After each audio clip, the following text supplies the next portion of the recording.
दानी बनो वरदानी बनो।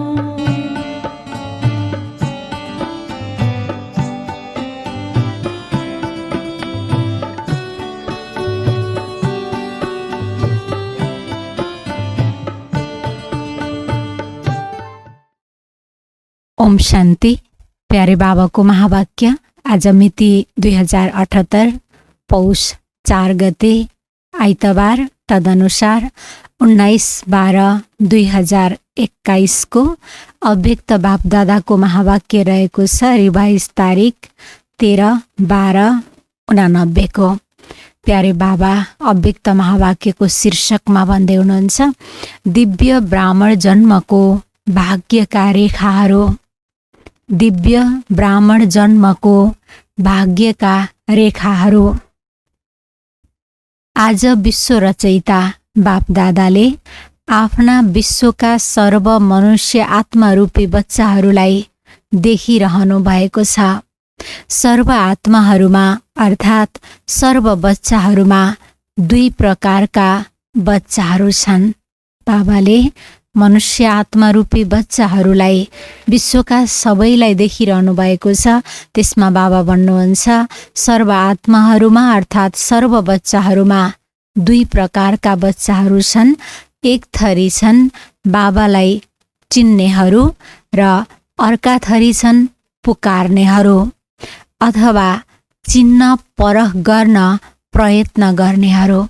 एक थरी बच्चा छन् बाबालाई यथार्थ रूपमा चिन्नेहरू र अर्का थरी छन् बाबा कहिले आउनुहुन्छ, हाम्रो पुकार सुनेर छिटै आउनुहोस् भनेर पुकार्नेहरू अथवा बाबा भन्नुहुन्छ चिन्नमा प्रयत्न गरिरहेका छन्। तर हुन् सबै बच्चाहरू। त्यसैले आज बाबाले 2 प्रकारका बच्चाहरूलाई देखिरहनु भएको थियो। सर्व बच्चाहरूमा चिन्नेहरू अथवा प्राप्त गर्ने बच्चाहरू धेरै कम छन् र चिन्न प्रयत्न गर्नेहरू अनेकौं छन्।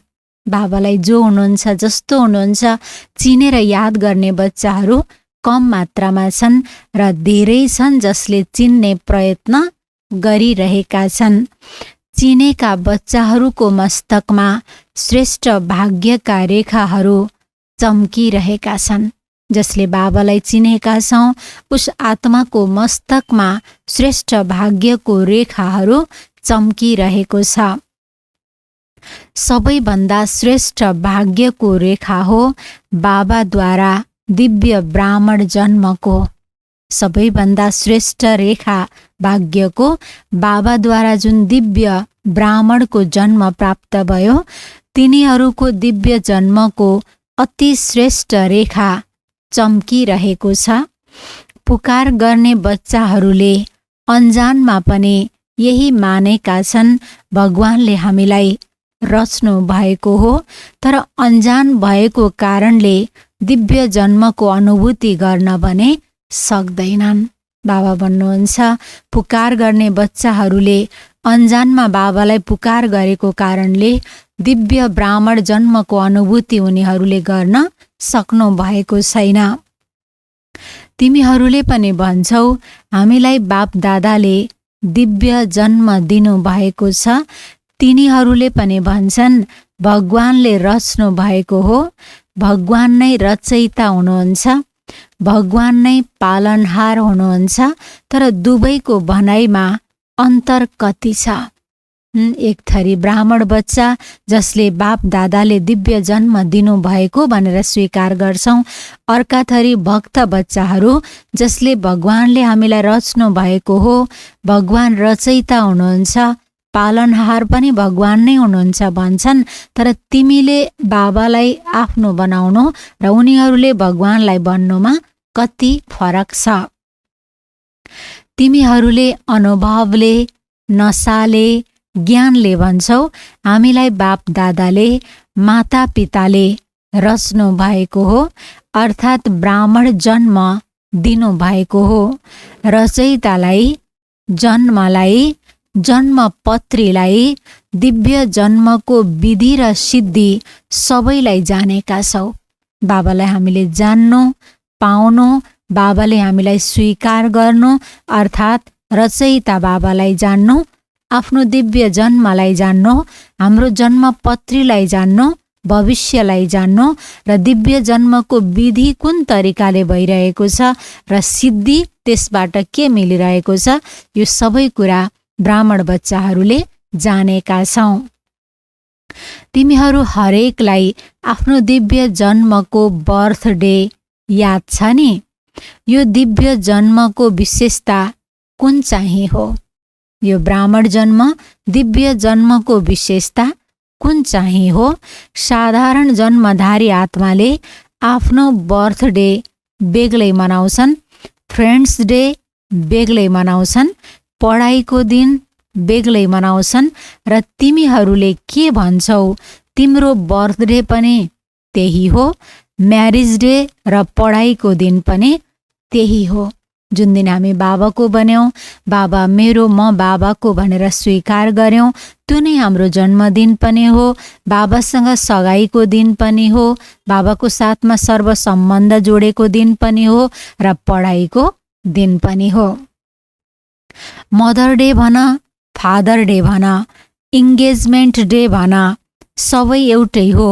यस्तो दिव्य जन्म कहिल्यै सुनेका छौ? सारा कल्पमा तिमी आत्माहरूको यस्तो दिन फेरि कहिल्यै आउँदैन। बाबा भन्दै हुनुहुन्छ, सारा कल्पमा तिमी आत्माहरूको यस्तो दिन फेरि कहिल्यै आउँदैन। सतयुगमा पनि बर्थडे र म्यारिज डे एउटै हुँदैन, तर यस सङ्गमयुगको यस महान जन्मको यो विशेषता पनि हो र विचित्रता पनि हो। त्यसो त जुन दिन ब्राह्मण बन्यौ त्यही जन्मदिन, त्यही म्यारिज दिन हो, किनकि सबैले यही प्रतिज्ञा गर्छौ, एक बाबा दोस्रो न कोही।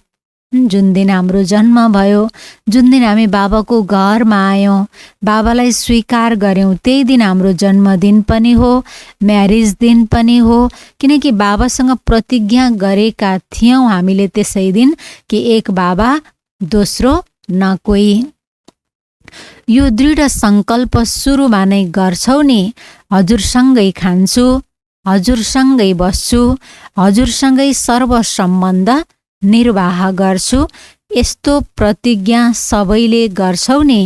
पाण्डवहरूले, माताहरूले, कुमारीहरू सबैले प्रतिज्ञा गरेका छौ। हामी बाबाको बनेका छौँ, पाण्डव पनि छौँ, शक्ति छौँ, कुमारीहरू छौँ। बाबा भन्नुहुन्छ सबैले यो प्रतिज्ञा गरेका छौँ, हजुरसँगै खान्छौँ, हजुरसँगै बस्छौँ, हजुरसँगै सर्वसम्बन्ध निर्वाह गर्छौँ। त्यसैले स्वप्नमा पनि तिम्रो मन अन्त कतै जान सक्दैन। बाबा भन्दै हुनुहुन्छ, बाबा र म बाहेक कोही छैन भन्ने हाम्रो जुन प्रतिज्ञा छ, त्यसैले स्वप्नमा पनि हाम्रो मन अन्त कतै जान सक्दैन। यस्तो पक्का छ नि? अथवा कुनै साथी चाहिन्छ? सेवाको लागि कुनै विशेष साथी चाहिन्छ? बाबा सोध्दै हुनुहुन्छ। हामी मनले बाबाले सोध्नु भएको प्रश्नको जवाफ दिइरहनेछौँ। बाबा सोध्दै हुनुहुन्छ, सेवाको लागि कुनै विशेष साथी चाहिन्छ? त्यसो हो भने साथी दिवस कसको मनाउँछौ? सेवाधारी साथीको वा बाबा साथी हुनुहुन्छ? फ्रेन्ड्स डे बाबा भन्नुहुन्छ सेवाधारी साथीको मनाउँछौ वा बाबालाई साथी बनाएर बाबासँगको साथको दिन मनाउँछौ? चाहे सेवा गर्नेहरू हौन्, चाहे सेवा लिनेहरू हौन्, तर सेवाको समयमा सेवा गरेर यति न्यारा बन र प्यारा बन जसबाट अलिकति पनि कसैप्रति विशेष झुकाव नहोस्। बाबा भन्दै हुनुहुन्छ, चाहे सेवा गर्नेहरू हौन्, चाहे सेवा लिनेहरू हौन्, तर सेवाको समयमा सेवा गर, फेरि न्यारा बन, बाबाको प्यारा बन, अलिकति पनि कसैप्रति विशेष झुकाव नहोस्, बाबाको ठाउँमा कोही व्यक्ति याद नआओस्। जसले सेवामा मद्दत गर्छन् तिनीहरू विशेष हुन्छन्, चाहे भाइ हौन्, चाहे बहिनी हौन्, जसले विशेष सेवा गर्छ उसले विशेष अधिकार पनि राख्छ। त्यसैले सेवाको साथी बन, तर साक्षी भएर साथी बन। बाबाले सेवा नगर्नु भन्नु भएन। बाबा भन्दै हुनुहुन्छ सेवाको साथी बन, साथ देऊ, साथ ल्याऊ, तर साक्षी भएर साथी बन। नफस, झुकावमा नआऊ। साक्षीपन बिर्स्यौ भने केवल साथी बन्नाले फेरि बाबालाई बिर्सन्छौ। त्यसैले अब साक्षी बनेर पाठ खेल्ने अभ्यास गर। हरेक बच्चाको मस्तकमा विशेष 4वटा भाग्यका रेखाहरू चम्किन्छन्। बाबा हरेक बच्चाहरूको मस्तकका रेखाहरू, भाग्यका रेखाहरू हेरिरहनु भएको छ। त्यसमध्येमा बाबा भन्नुहुन्छ विशेष 4वटा भाग्यका रेखाहरू चम्किरहेका छन्। पहिलो दिव्य जन्मको रेखा। पहिलो रेखा दिव्य जन्मको रेखा। अलौकिक जन्म। मुख वंशावली ब्राह्मण बन्यौँ। ब्रह्मा तनद्वारा शिव बाबाले हामीलाई आफ्नो बनाउनु भयो। ब्रह्माद्वारा सङ्कल्पको सृष्टिको रचनामा हामी ब्राह्मण पहिलो रचना बाबाको बन्न पायौँ। दिव्य जन्मको रेखा। दोस्रो परमात्मा पालनाको रेखा। दोस्रो रेखा परमात्मा पालनाको रेखा। बाबाले हामीलाई गाइड गरिरहनु भएको छ। बाबाले हामीलाई सम्हालिरहनु भएको छ। ईश्वरीय पालना सङ्गमयुगमा बाबाले हामीलाई अलौकिक तरिकाले दिइरहनु भएको छ। यो परमात्मा पालनाको रेखा। र तेस्रो परमात्मा पढाइको रेखा। यस्तो पढाइ जसमा हरेक आत्माले पढ्ने अधिकार प्राप्त गरेको छ। जाति, धर्म, कुल, संसारको रीतिरिवाज भन्दा माथि उठाएर बाबाले सबैलाई एउटै शिक्षा, बालक, वृद्ध, युवा सबैलाई दिनुभएको छ। त्यसले यो परमात्मा पढाइको रेखा। र चौथो निस्वार्थ सेवाको रेखा। र विश्वमा जुन सेवाको कार्य बाबाले जिम्मा दिनुभएको छ, निस्वार्थ रूपमा बाबाको सेवामा लागिरहेका छौँ। त्यसले निस्वार्थ सेवाको रेखा बाबाले भन्नुभयो 4वटा रेखा। पहिलो दिव्य जन्मको रेखा। दोस्रो परमात्मा पालनाको रेखा। तेस्रो परमात्मा पढाइको रेखा। र चौथो निस्वार्थ सेवाको रेखा। सबै मस्तकमा अहिले 4वटा भाग्यका रेखाहरू चम्किरहेका छन्। तर चमकमा र सदा एकरस वृद्धि प्राप्त गर्नमा फरक भएको कारणले अन्तर देखिन्छ। आदिदेखि अहिलेसम्म 4 रेखाहरू सदा यथार्थ रूपले चलिरहेको धेरै कमको छ। जुन यी 4वटा भाग्यका रेखाहरू छन्, बाबा भन्नुहुन्छ सुरुवातदेखि अर्थात् ब्राह्मण जन्म प्राप्त गरेदेखि अहिलेसम्म 4वटा रेखाहरू यथार्थ रूपले चलिरहनमा कमी देखिएको छ। बीचबीचमा कुनै न कुनै कुरामा भाग्यका रेखाहरू या त खण्डित भएका छन् या त चमक कम छ, स्पष्ट छैन। जस्तै हस्तरेखा पनि हेर्छन् नि, कसैको खण्डित हुन्छ, कसैको एकरस हुन्छ, कसैको स्पष्ट हुन्छ, कसैको स्पष्ट हुँदैन। त्यस्तै भाग्यका रेखाहरू पनि बाबा भन्नुहुन्छ हस्तरेखा जस्तै कसैको एकरस छ, कसैको खण्डित छ। बापदादाले पनि बच्चाहरूका भाग्यका रेखाहरू हेरिरहनु भएको छ।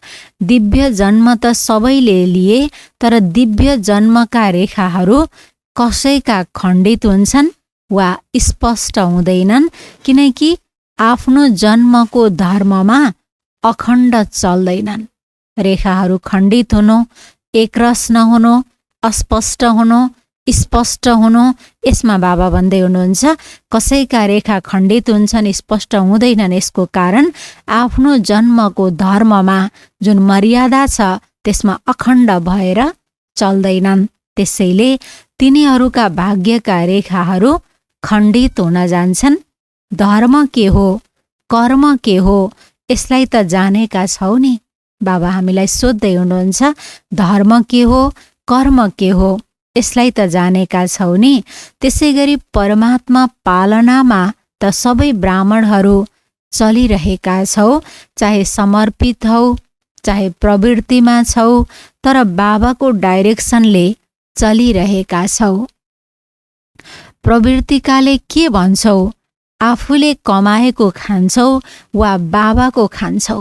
बाबा गृहस्थ व्यवहार प्रवृत्तिमा रहने हाम्रो भाइजी माताजीहरूसँग सोध्दै हुनुहुन्छ, आफूले कमाएको खान्छौ वा बाबाको खान्छौ? बाबाको खान्छौ नि, किनकि आफ्नो सबै थोक बाबालाई दियौ, त्यसैले बाबाको भयो। हामीले बाबाको भण्डाराबाट खाइरहेको छु, बाबाले पालना दिइरहनु भएको छ, यो सम्झिरहेका छौँ। त्यसले बाबा भन्नुहुन्छ बाबाको भयो नि। कमाए पनि कमाएको धन बाबालाई सुम्पिन्छौ वा आफ्नो काममा लगाउँछौ। ट्रस्टी हौ नि, ट्रस्टीको आफ्नो केही पनि हुँदैन।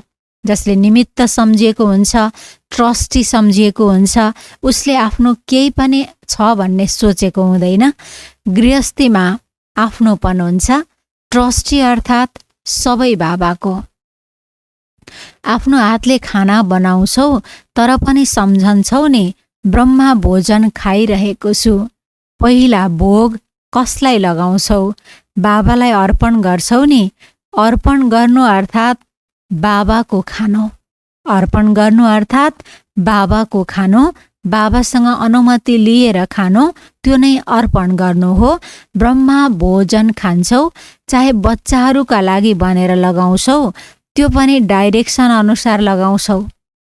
जसरी समर्पित बहिनी तथा भाइहरूले भिन्न भिन्न कार्यमा तन मन पनि लगाउँछन् र धन पनि लगाउँछन्, त्यसै गरी प्रवृत्तिमा रहनेहरूले पनि चाहे तन लगाउँछन् चाहे धन लगाउँछन्, बाबाको श्रीमत प्रमाण नै नासो सम्झिएर कार्यमा लगाउँछन्। यस्तो किन गर्छौ नि? अमानतमा खयानत अथवा मनमत त मिसाउँदैनौ नि? बाबा सोध्दै हुनुहुन्छ। बाबाको भनेर फेरि आफ्नो मनमत त मिसाउँदैनौ नि? त्यसले परमात्मा पालना सबै ब्राह्मण आत्माहरूलाई मिलिरहेको छ। पालना गरिन्छ शक्तिशाली बनाउनको लागि। पालन पोषण गरिन्छ नै शक्तिशाली बनाउनको लागि। माताको पालनाको प्रत्यक्ष रूप के हुन्छ? बच्चा शक्तिशाली बन्छ। लौकिकमा पनि बाबा भन्नुहुन्छ माताको पालनाको प्रत्यक्ष रूप के बन्छ त? बच्चा शक्तिशाली बन्छ। त्यसैले ब्रह्मा माताको पालनाद्वारा सबै मास्टर सर्वशक्तिमान बनेका छौ। तर कुनै बच्चाले सदा शक्तिहरूलाई कार्यमा लगाउँछन् र कुनै बच्चाहरूले प्राप्त शक्तिहरूलाई अर्थात् पालनालाई कार्यमा लगाउँदैनन्, अर्थात् पालनालाई प्र्याक्टिकलमा ल्याउँदैनन्। त्यसैले श्रेष्ठ पालना मिलेर पनि कमजोर हुन जान्छन्। यसको कारण श्रेष्ठ पालना मिलेर पनि कमजोर हुनुको कारण बाबाले भन्नुभयो, कसैले प्राप्त भएको शक्तिलाई कार्यमा लगाउँछन्, कसैले फेरि लगाउँदैनन् र भाग्यको रेखा खण्डित हुन जान्छ। त्यस्तै पढाइको रेखा, पढाइको लक्ष्य उद्देश्य नै हो श्रेष्ठ पद प्राप्त गर्नु। शिक्षक बाबाले सबैलाई एउटै पढाइ पढाउनुहुन्छ, एउटै समयमा पढाउनुहुन्छ। तर जुन श्रेष्ठ ब्राह्मण जीवनको अथवा पढाइको पद अथवा नशा हुनुपर्ने हो, त्यो सबैको समान छैन। पढाउने टिचर एक हुनुहुन्छ, पढाइ सबैको लागि समान छ, लक्ष्य एउटै दिनुभएको छ, एउटै समयमा बाबाले आएर पढाउनुहुन्छ। बाबा भन्नुहुन्छ पढाइको पद र अथवा नशा कम हुनुपर्ने, त्यो सबैको समान रूपले छैन। फरिस्ता सो देवताको स्थितिलाई सदा स्मृतिमा राख्दैनौ, त्यसैले भाग्यको रेखामा अन्तर पर्न जान्छ। फरिस्ता सो देवताको स्थितिलाई सदा स्मृतिमा राख्दैनौ, त्यसैले भाग्यको रेखामा अन्तर पर्न जान्छ।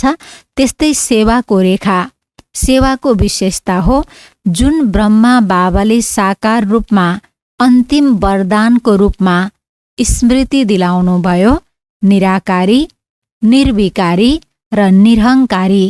निराकारी स्थितिमा स्थित नभएसम्म कुनै पनि आत्मालाई सेवाको फल दिन सकिँदैन। बाबा भन्दै हुनुहुन्छ, निराकारी स्थितिमा स्थित नभएसम्म कुनै पनि आत्मालाई सेवाको फल दिन सकिँदैन, किनकि आत्माको तीर आत्मालाई लाग्छ। निराकारी स्वरूपले गरेको सेवाले नै फल दिन्छ, किनकि आत्माको तीर आत्माहरूलाई लाग्छ। स्वयं सदा यो स्थितिमा स्थित भएनौ भने जसको सेवा गर्छौ तिनीहरू पनि सदा स्मृति स्वरूप बन्न सक्दैनन्। त्यसै गरी निर्विकारी बनाउनको लागि कुनै पनि विकारको अंशले अन्य आत्माहरूको शूद्र वंशलाई परिवर्तन गरेर ब्राह्मण वंशी बनाउन सक्दैन। बाबा भन्दै हुनुहुन्छ, त्यसै गरी निर्विकारी बनाउनका लागि पनि कुनै पनि विकारको अंशले, हामीमा यदि कुनै विकारको अंश छ भने अन्य आत्माहरूलाई शूद्र वंशीबाट परिवर्तन गरेर ब्राह्मण वंशी बनाउन सक्दैनौ। त्यस आत्माले पनि मेहनत गर्नुपर्ने हुन्छ। त्यसैले मोहब्बतको फल सदा अनुभव गर्न सक्दैनन्। निरङ्कारी सेवाको अर्थ नै हो फलस्वरूप भएर झुक्नु। बाबा भन्दै हुनुहुन्छ, निरहङ्कारी सेवाको अर्थ नै हो फलस्वरूप भएर झुक्नु। केही नभएर, गुण नभएर झुक्नु होइन, सबै फलस्वरूप भएर, सबै गुण र कलाले सम्पन्न भएर पनि झुक्नु, यो निरहङ्कारी सेवाको अर्थ हो। निर्माण नबनेसम्म निर्माण अर्थात् सेवामा सफलता मिल्न सक्दैन। त्यसैले निराकारी, निर्विकारी, निरहङ्कारी यी तीनै वरदानलाई सदा सेवामा प्र्याक्टिकलमा ल्याउनु, यसलाई भनिन्छ अखण्ड भाग्यको रेखा। अब चारैवटा भाग्यका रेखाहरूलाई चेक गर, अखण्ड छन् वा खण्डित छन्, स्पष्ट छन् वा अस्पष्ट छन्। बाबाले बताइदिनु भयो, यो रेखा बाबाले देखिरहनु भएको छ, तर धेरैको देखेको छैन, कमको मात्रै देखिरहेको छ। बेला बेलामा खण्डित भइरहन्छ, सदा एक रस हुँदैन। त्यसले बाबाले हामी आफैलाई चेक गर्नको लागि छोडिदिनु भएको छ। रेखाहरू अखण्ड छन्, खण्डित छन्, स्पष्ट छन् वा अस्पष्ट छन्, यो चेक गर। करोडौँमा कोही त बन्यौ, तर कोहीमा पनि कोही बन्नु छ। करोडौँमा कोही त बन्यौ, आफ्नो कुलबाट, समाजबाट, परिवारबाट, सहरबाट निस्क्यौँ एक आत्मा, तर बाबा भन्नुहुन्छ करोडौँमा कोही त बन्यौ, तर अब कोहीमा पनि कोही बन्नु छ। जो कोहीमा पनि कोही हुन्छ, उनै अहिले सर्वको माननीय र भविष्यमा पूजनीय बन्छ। अब कोहीमा कोही अर्थात् तिनै करोडौँमा चुनिएका आत्माहरूमध्येमा पनि अब कोहीमा कोही बन्नु छ, विशेष बन्नु छ। बाबा भन्नुहुन्छ जो बन्छ ऊ अहिलेको पनि सर्वको माननीय बन्छ र भविष्यमा फेरि पूजनीय बन्छ। जो अखण्ड भाग्यको रेखावाला छ उसको निशानी हुन्छ ऊ अहिले पनि सर्व ब्राह्मण परिवारको प्यारो हुन्छ। माननीय भएको कारणले र सर्वको आशीर्वादले श्रेष्ठ आत्माहरूको भाग्यको रेखा चम्काइरहेको हुन्छ। त्यसैले आफूले आफैलाई सोध, म को हुँ? सुन्यौ, आज के देखेँ? दुनियाँले भन्छन् पालनहार हुनुहुन्छ, जन्मदाता हुनुहुन्छ, तर जन्मदाताको परिचय नै छैन। दुनियाँमा अनेक आत्माहरूले भनिरहनु भएको छ भगवान पालनहार हुनुहुन्छ, जन्मदाता हुनुहुन्छ, तर जन्मदाता बाबाको परिचय नै छैन। तर तिमीहरूले नशाले भन्न सक्छौ जन्मदाता परमात्मा कस्तो हुनुहुन्छ, पालनहार परमात्मा कस्तो हुनुहुन्छ। भगवानले हामीलाई दिव्य जन्म कसरी दिनुभयो, बाबाको पालनामा हामी कसरी पालिरहेका छौँ, यो हामी अनुभवको साथमा नशाले भन्न सक्छौँ। ब्रह्मा माताको पालना पनि मिलिरहेको छ र बाबाको श्रेष्ठ मतमा योग्य आत्मा पनि बन्यौ। बाबाले बच्चाहरूलाई योग्य बनाउँछन् र आमाले शक्तिशाली बनाउँछिन्। बाबा भन्दै हुनुहुन्छ, बाबाले माता पिताको रूपमा पालना कसरी दिँदै हुनुहुन्छ? पिताले बच्चाहरूलाई योग्य बनाउनुहुन्छ भने आमाले शक्तिशाली बनाउनुहुन्छ। दुवै अनुभव छ नि, हैन? दुवै पालनाको अनुभव हामी बच्चाहरूलाई छ नि। अच्छा, गीता पाठशालाका धेरै आएका छौ। गीता पाठशालाका को छौ? गीताको ज्ञान सुन्ने हे अर्जुन हौ।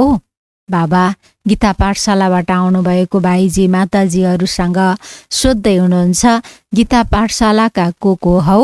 गीताको ज्ञान सुन्ने हे अर्जुन हौ। अर्जुन सम्झिएर गीता ज्ञान सुन्छौ, अर्थात् अथवा अर्जुन कोही अर्को कोही हो, म अर्जुन हुँ यो सम्झन्छौ? सदैव यो अनुभव गरेर सुन, म अर्जुन हो। म गीताको ज्ञान सुनिरहेको छु। भगवान बाबा मेरो अगाडि हुनुहुन्छ। बाबा भन्नुहुन्छ यो स्मृतिले म अर्जुन हुँ भन्ने सम्झिएर सुन। मलाई विशेष भगवानले गीताको ज्ञान सुनाइरहनु भएको छ।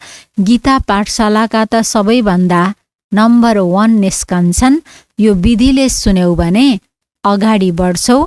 टिचरहरूलाई व्यस्त रहनको लागि गीता पाठशाला राम्रो हुन्छ। बिहान बिहान हैन सबै ठाउँमा जानु, सेवा गर्नु, गाउँ गाउँमा गएर सन्देश दिनु।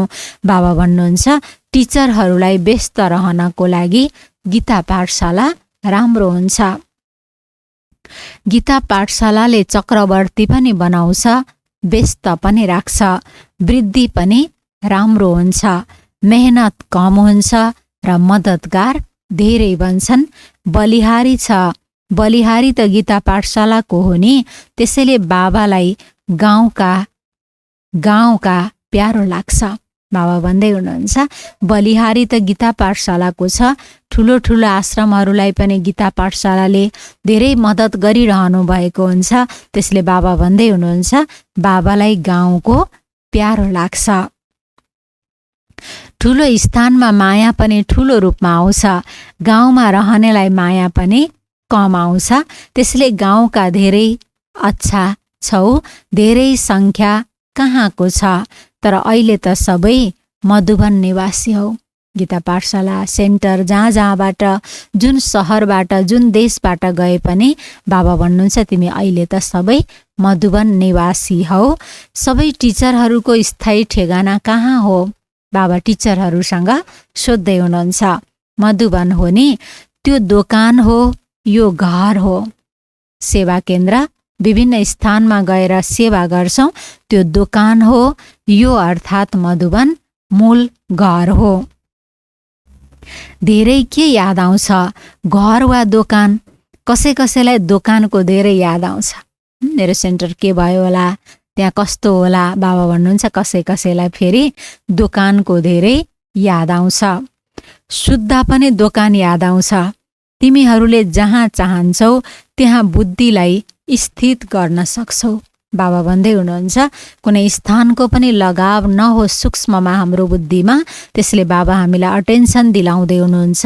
जहाँ तिमी चाहन्छौ त्यहाँ बुद्धिलाई तिमीले स्थित गर्न सक्छौ। सेवा केन्द्रमा रहेर पनि मधुबन निवासी बन्न सक्छौ र मधुबनमा रहेर पनि सेवाधारी बन्न सक्छौ। यो अभ्यास छ नि, सेकेन्डमा सोच्यो र स्थित भयो। यो टिचरहरूको स्थितिको विशेषता हो। बुद्धि पनि समर्पित छ नि, अथवा केवल सेवाका लागि समर्पित छौ? बाबा भन्दै हुनुहुन्छ बाबामा हामी तन मन धन सहित बुद्धि सहित समर्पित भएका छौँ, या केवल सेवाको लागि मात्रै समर्पित छौँ? समर्पित बुद्धि अर्थात् जहाँ चाह्यो, जहिले चाह्यो त्यहाँ स्थित हुन सकियोस्। यो विशेषताको निशानी हो। बुद्धि सहित समर्पित यस्ता हौ नि, वा बुद्धिले आधा समर्पित छौ र शरीरले सबै छौ? बाबा सोध्दै हुनुहुन्छ यस्तो त होइन। बुद्धिले आधा समर्पित छौ र शरीरले चाहिँ सबै समर्पित छौ। यस्तो त होइन नि, बुद्धिसहित शरीरसहित हामी के छौँ, समर्पित छौँ। कुनै कुनै टिचरले भन्छन् योगमा बस्दा आत्मअभिमानी हुनुको सट्टा सेवा याद आउँछ, तर यस्तो हुनु हुँदैन, किनकि अन्तिम समयमा यदि अशरीरी बन्नुको सट्टा सेवाको सङ्कल्प चल्यो भने सेकेन्डको पेपरमा फेल हुन्छौ। त्यसले बाबा अहिलेबाट हामीलाई हरेक ज्ञानको कुरा स्पष्ट गरिरहनु भएको छ। यादमा बस्दा सेवा याद आउँछ। हाम्रो यो जब होइन प्रश्नलाई बाबा उत्तर दिँदै हुनुहुन्छ, यस्तो हुनु हुँदैन, किनकि अन्तिम समयमा यदि अशरीरी बन्नुको सट्टा सेवाको सङ्कल्प चल्यो भने सेकेन्डको पेपरमा तिमी फेल हुन्छौ। त्यो समयमा निराकारी, निर्विकारी, निरहङ्कारी स्थिति र बाबा सिवाय अरू केही याद नआओस्। ब्रह्मा बाबाले अन्तिम अवस्था यस्तै बनाउनु भएको थियो नि, बिल्कुलै निराकारी। सेवामा फेरि पनि साकारमा आइन्छ।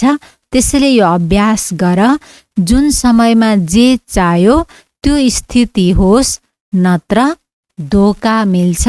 यस्तो नसोच सेवाको नै सङ्कल्प आएको हो। नराम्रो सङ्कल्प विकल्प त होइन, तर कन्ट्रोलिङ पावर त भएन नि। कतिखेर के सोच्ने त्यो त भएन नि। बाबाको यादमा बसेको बेलामा सेवाको सङ्कल्प नआओस्। बाबा भन्नुहुन्छ यस्तो कन्ट्रोलिङ पावरलाई बढाओ। कन्ट्रोलिङ पावर भएन भने रुलिङ पावर आउन सक्दैन अनि रुलर बन्न सक्दैनौ। अरूलाई सिकाउन पनि सक्दैनौ, भन्न पनि सक्दैनौ। त्यसैले अभ्यास गर। अब त बहुत कालको अभ्यास चाहिन्छ। यसलाई हल्का रूपमा नलेऊ, अलिअलि चलिहाल्छ। सेवाकै सङ्कल्प त हो नि, व्यर्थ त होइन भनेर बाबा भन्नुहुन्छ यस्तो हल्का रूपमा नलेऊ। त्यसैले सुन्यौ, टिचरहरूले कुन अभ्यास गर्नु छ?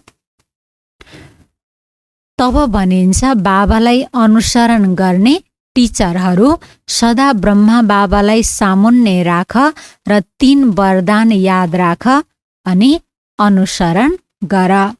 यो त सजिलो छ नि। निराकारी, निर्विकारी, निरहङ्कारी, यी 3 वरदानलाई याद राख। यो त सजिलो छ नि। यी अन्तिम वरदान धेरै शक्तिशाली छन्। ती 3 वरदान सदा स्मृतिमा राखेर यदि प्र्याक्टिकलमा आयौ भने बाबाको दिल तख्त र राज्य तख्तको अधिकारी बन्न सक्छौ।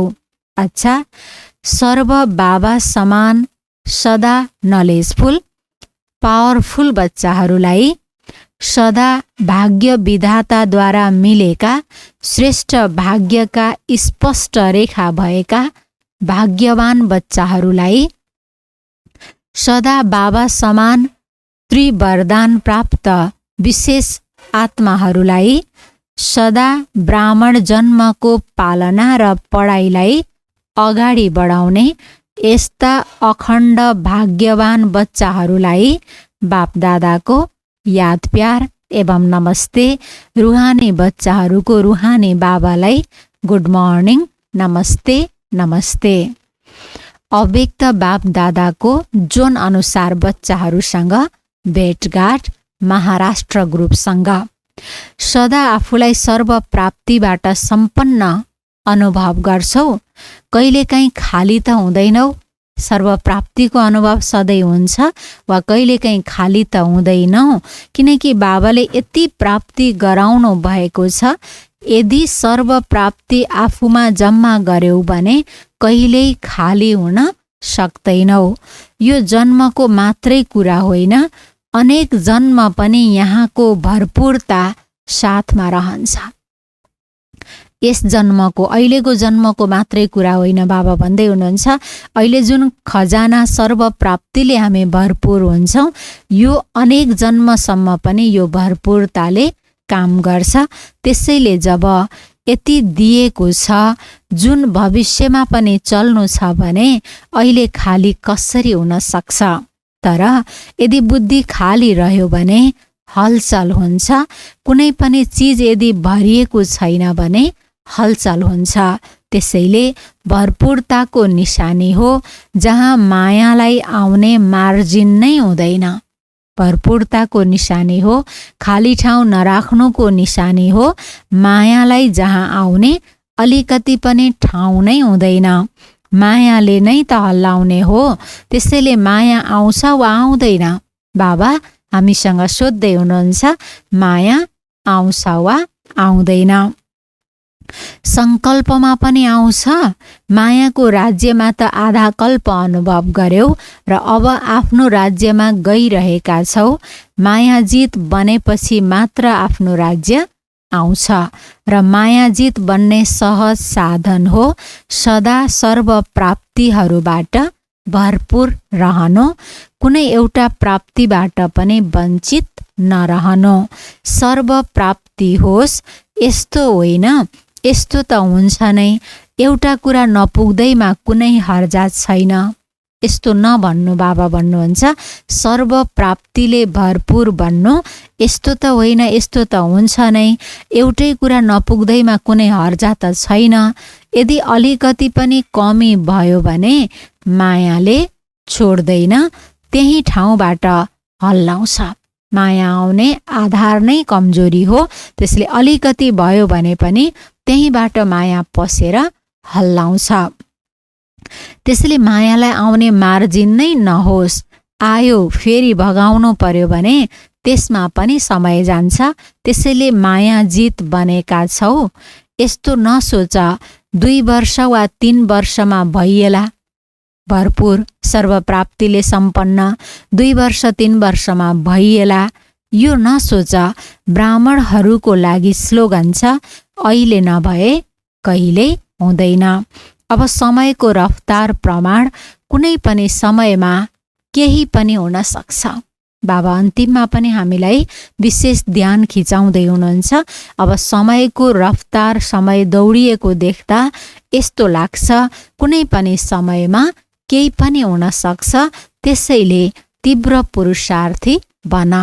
अच्छा, वरदान छ, समय र सङ्कल्प सहित आफ्ना सर्व खजानालाई विल गर्ने मोहजित भव। समय र सङ्कल्प सहित आफ्ना सर्व खजानालाई विल गर्ने मोहजित भव।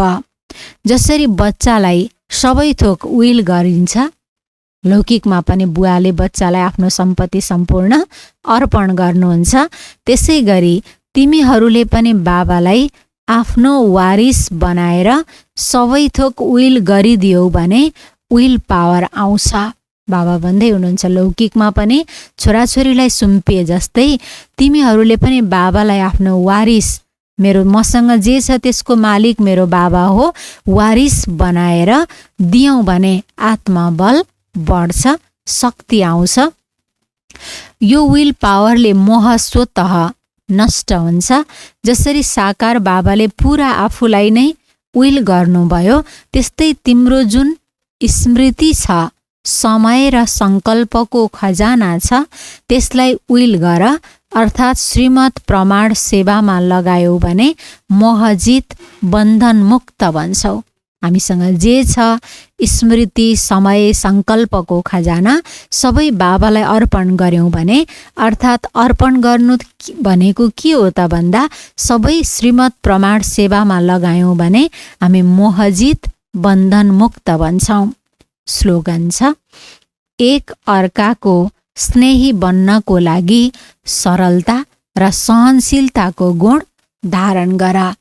एक अर्काको स्नेही बन्नको लागि सरलता र सहनशीलताको गुण धारण गर। आजको सोमान छ, म मोहजित आत्मा हुँ। सूचना छ, आज अन्तर्राष्ट्रिय योग दिवस हो। बाबाका सबै बच्चाहरूले साँझ 36 देखि 37 बजेसम्म आफ्नो रहमदिल दाता स्वरूप, सम्पूर्ण पवित्र स्वरूपमा स्थित भएर सर्व आत्माहरूलाई पवित्रता, सुख, शान्तिको अञ्जली दिने सेवा गर्नुहुनेछ। अच्छा, ओम शान्ति।